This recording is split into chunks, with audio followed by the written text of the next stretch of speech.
Olá, minha gente querida, boa noite a todos. Mais um domingo que está quase terminando e o nosso programa está iniciando com a presença do nosso deputado Gerson Berger e do jornalista Pedro do Couto. Os assuntos da semana espero sejam mais uma vez do agrado de vocês e a bomba, sem dúvida, foi Marina Silva, a ida dela para o PSB, ainda na semana passada, no final da semana passada, mas que repercutiu durante toda a semana. Nós vamos trazer um assunto que eu considero muito importante também, que é uma entrevista com o professor Francisco Carlos, falando sobre a greve dos professores, sobre esses movimentos que estão aí nas ruas e, por último, sobre uma jovem alemã que descobriu que o seu avô era um dos maiores carrascos nazistas. E vejam, ela não era aquela tradicional ariana.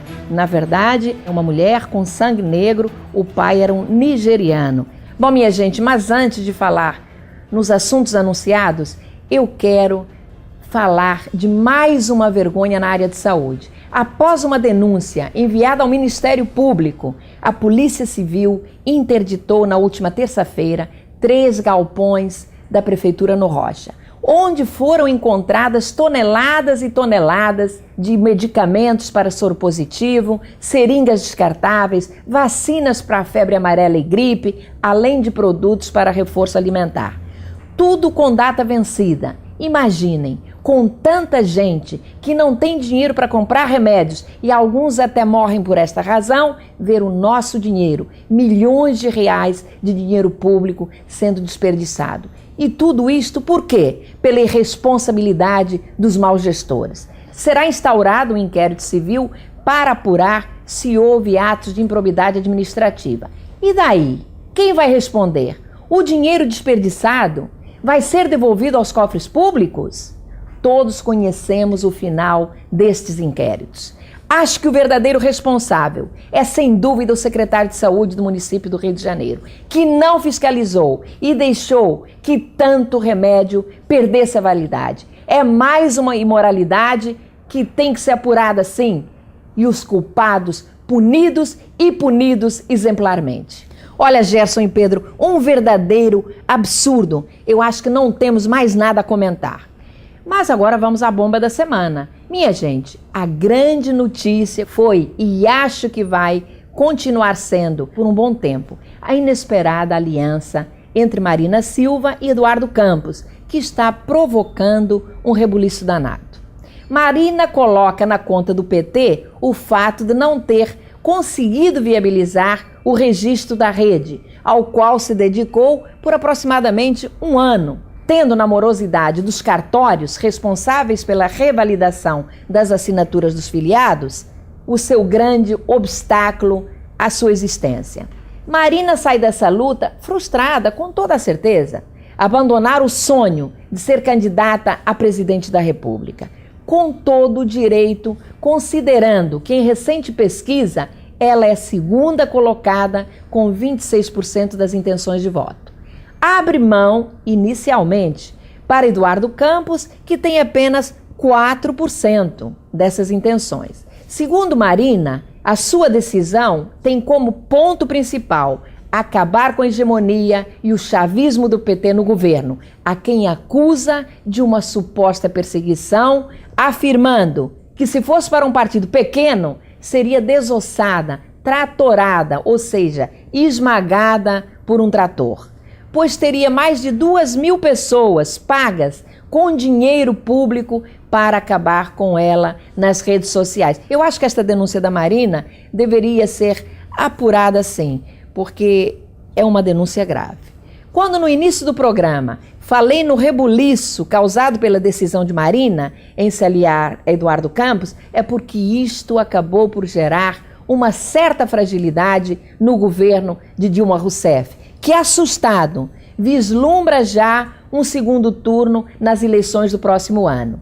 Com isto, o PMDB, o seu mais forte aliado, começa a fazer as suas pressõezinhas, como sempre, por mais cargos e mais vantagens. Observem, a sua primeira grande reclamação foi a presidente Dilma retirar do partido o importante Ministério da Integração Nacional e entregá-lo aos irmãos Cid e Ciro Gomes do Ceará, que deixaram o PSB de Eduardo Campos e foram para o recém-criado PROS.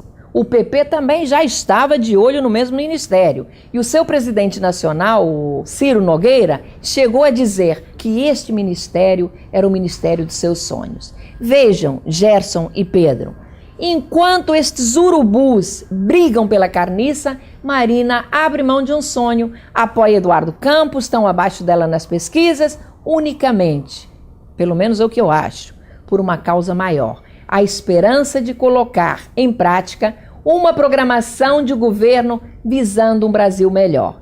Está de parabéns a frágil, mas grande guerreira e admirável Marina Silva. Ela também é uma grande esperança, vocês não acham? Espírito de renúncia fantástico. Marina quer substituir o velho pelo novo. Inclusive, acabar com essa urubuzada, como você costuma citar, Tereza. O fato é, Marina, ao se filiar ao PSB, desmontou todo o quadro político e desorientou o adversário. Acho que respondeu também para aqueles que a chamavam de indecisa e caótica. E o que eu vi foi uma mulher com uma firmeza e decisão incrível. Que belo espírito de humildade. Ao invés dele vir ao seu encontro, ela é que propôs que ele fosse o candidato a presidente com o seu apoio. Imagino a perplexidade do Eduardo Campos. Só pode ter sido de muito entusiasmo e euforia. Vamos aguardar no que esse casamento vai dar, pois, na minha opinião, não há definição sobre o candidato a presidente, podendo ser qualquer um dos dois. Além disso, Marina tem propostas e definições claras. Veja, por exemplo, o caso do deputado Ronaldo Caiado, do DEM, que manifestou apoio a Eduardo Campos. Marina já deixou claro que na cultura do rede não há lugar para ele, que é inimigo histórico dos trabalhadores rurais, dos indígenas, e articulador da derrota do Código Florestal. Ela mostra, assim, que não abrirá mão de seus princípios e linha programática, que diz ter uma semente que pode florescer na política brasileira, tendo esperança na aliança do PSB com o Rede por um Brasil novo. Sabemos que não é fácil, mas Marina tem mostrado determinação e coragem para levar avante as suas ideias, que elas possam vingar e produzir bons frutos para o Brasil. É o que todos desejamos. Resta aguardar. Efetivamente, o ingresso de Marina Silva no PSB foi a bomba política da semana que passou e está continuando a repercutir nesta semana que hoje termina. Inclusive com uma face nova da questão que foi colocada e citada aqui de passagem pelo Gerson Berger e que se refere a quem será o candidato, que não está definido, do PSB à sucessão de 2014. Se é ela a própria Marina ou se é o Eduardo Campos, porque as pesquisas é que, a meu ver, vão indicar esse processo de escolha. Estava tudo definido no sábado, quando ela ingressou no partido. Mas na terça-feira, ela admitiu que é uma das possibilidades do partido apresentar como candidata seu nome, a sucessão de Dilma Rousseff. Então temos que aguardar as pesquisas e os próximos desdobramentos. Olha, Pedro e Gerson, acho que esta mobilizada na política nacional foi muito importante, sim. Estava tudo muito parado, o governo já achando que ia ganhar no primeiro turno, a oposição também muito fraquinha. É isso, vamos aguardar os acontecimentos. Mas nós agora vamos passar para uma entrevista com o professor historiador Francisco Carlos, que vai abordar um assunto que também é motivo de discussão e debate na nossa cidade, que é a questão da educação, a greve dos professores e os movimentos que vêm ocorrendo nas ruas. Vamos à entrevista. Bom, minha gente, para satisfação nossa, mais uma vez participa do nosso programa o historiador, professor Francisco Carlos e também professor de História da UFRJ. Muito obrigada, professor, mais uma vez pela sua presença no nosso programa. E o assunto de hoje, como não poderia deixar de ser, são esses movimentos que estão ocorrendo nas ruas, a manifestação dos nossos professores com greve. E nós temos verificado que o que falta principalmente nesta questão é o diálogo.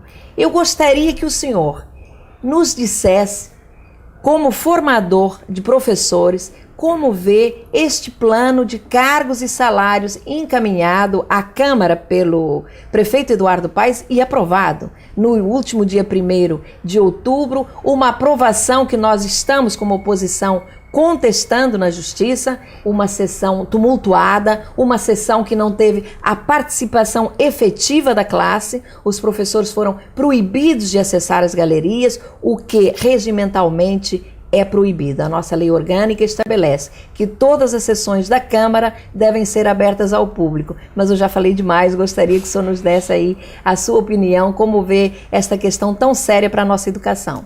Não, vereadora, essas informações são fundamentais para a gente ter clareza do clima em que essas discussões se deram ou não se deram, né?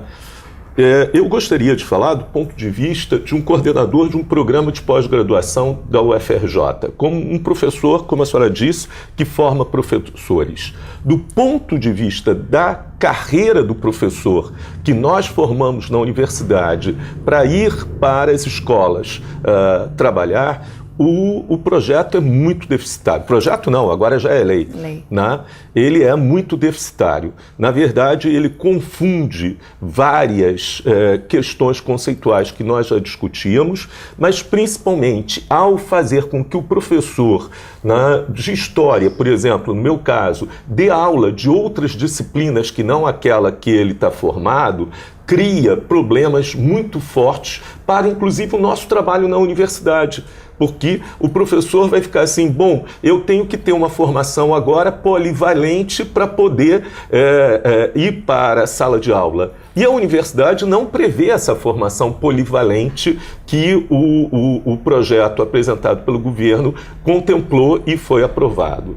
Mas também tem outros problemas bastante sérios, principalmente, todos nós sabemos que a situação de professor é complicada, porque nós temos, em média, 40, 50 crianças, pré-adolescentes, adolescentes em sala de aula. O que é um absurdo, né, professor? Deveria ser claramente reduzido esse contingente. Mas nós aceitamos, até pelas dificuldades de infraestrutura existentes, mas nós não podemos garantir 40 horas, nem sequer 20 horas contínuas de atendimento em sala de aula para essas crianças.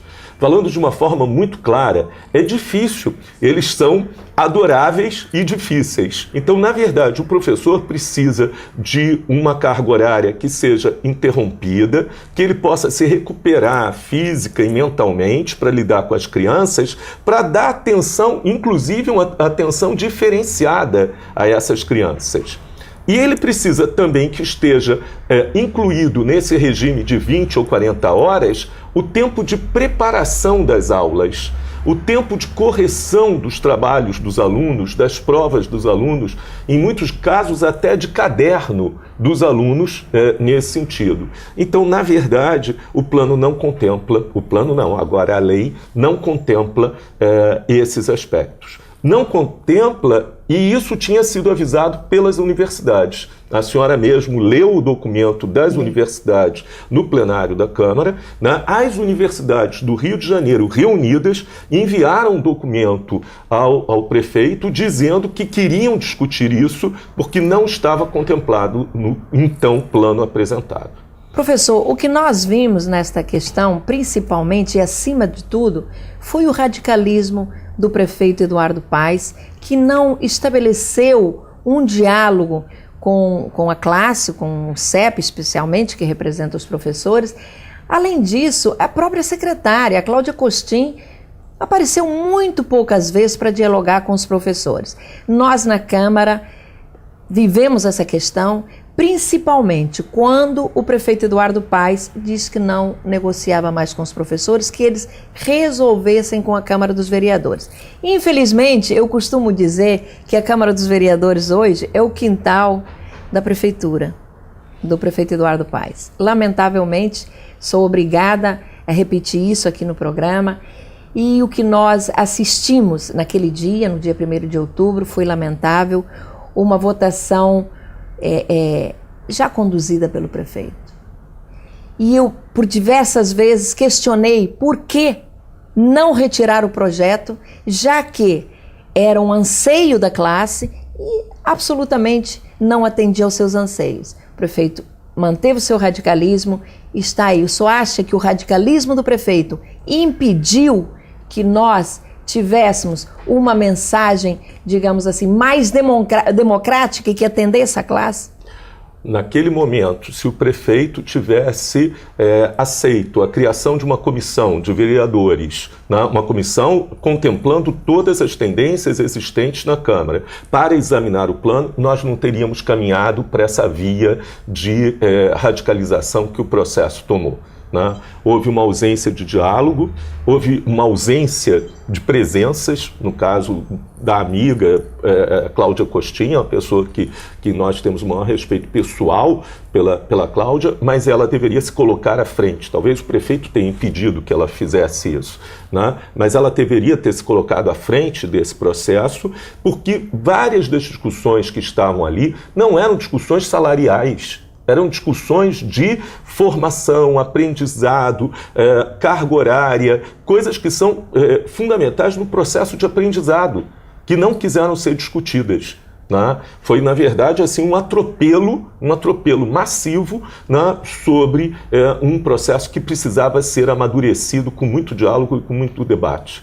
Nós mesmos pedimos uma reunião ao prefeito, à oposição, junto com o CEP esteve numa reunião na Câmara conosco e com o seu plano, com as suas propostas, e o líder do governo simplesmente disse: o prefeito não discute mais essa questão. Numa antidemocracia total, ele discutiu o plano apenas com os vereadores que são sua base de governo na Câmara e que são a grande maioria, aproximadamente 40. Muito obrigada, professor. Foi um prazer enorme tê-lo mais uma vez no nosso programa e eu tenho certeza que logo, logo o senhor voltará com outros assuntos e que sempre enriquecem o programa e agradam tanto aos nossos telespectadores. Obrigada. Obrigado a vocês.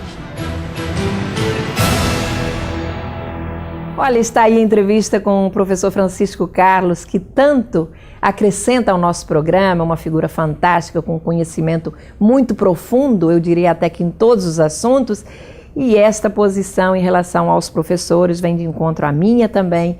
Mas Gerson e Pedro, nós agora vamos passar para um outro assunto, um assunto que eu achei muito interessante, que foi uma entrevista concedida à Folha de São Paulo para o Jennifer Tigg, alemã negra, que acaba de lançar um livro na Alemanha, cujo título é Amon.